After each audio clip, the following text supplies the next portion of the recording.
Hi అండి, నమస్తే. ఈరోజు మినీ వ్లాగ్ చూసేయండి.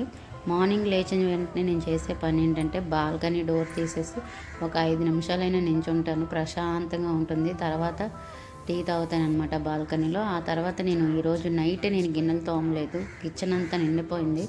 ఫస్ట్ అయితే గిన్నెలన్నీ తోమేసి కిచెన్ కొంచెం క్లీన్ చేసుకొని తర్వాత ఇంకా పిల్లల పని పట్టుకున్నాను. పిల్లల్ని లేపి వాళ్ళని రెడీ చేసి క్యారేజ్ కూడా వండేసి ఇంకా స్కూల్లో డ్రాప్ చేయడం అనమాట. వాళ్ళ కోసం అయితే బంగాళదుంప కూర వండి వాళ్ళని ఇంకా స్కూల్లో డ్రాప్ చేసి వచ్చాను. తర్వాత ఇంకా ఇంట్లో పని స్టార్ట్ చేశాను. ఈరోజు బాల్కనీలు బాగా క్లీన్ చేసుకున్నాను అనమాట. తర్వాత ఇంకా మా కోసం అయితే ఈరోజు మధ్యాహ్నానికి పాలకూర ఫ్రై చేద్దాం అనుకున్నాను. ఇంట్లో కొంచెం పాలకూర ఎక్కువగా ఉంది. మేము ఎప్పుడు తోటకూర ఫ్రై చేయడమే కానీ పాలకూర అయితే ఎప్పుడు ఫ్రై చేయలేదు. ఎప్పుడు పప్పులో వేసి వండడమే. ఎలా ఉంటుందో చూద్దామనేసి పాలకూర ఫ్రై చేశాను అనమాట. ఇది కూడా చాలా బాగుంది రైస్లోకి.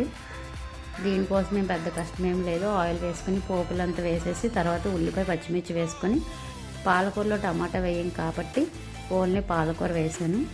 పాలకూర మగ్గిపోయినాక కొంచెం ఉప్పు కారం వేసేసి బాగా దగ్గరికి ఆయిల్ సపరేట్ అయ్యే వరకు ఫ్రై చేసుకొని ఇంకా స్టవ్ ఫ్లేమ్ ఆఫ్ చేసేసాను. కర్రీ అయితే చాలా బాగుంది వైట్ రైస్లోకి. మీరు కూడా ట్రై చేయండి. ఈ వీడియో నచ్చితే లైక్ చేసి ఛానల్ని సబ్స్క్రైబ్ చేయండి ప్లీజ్.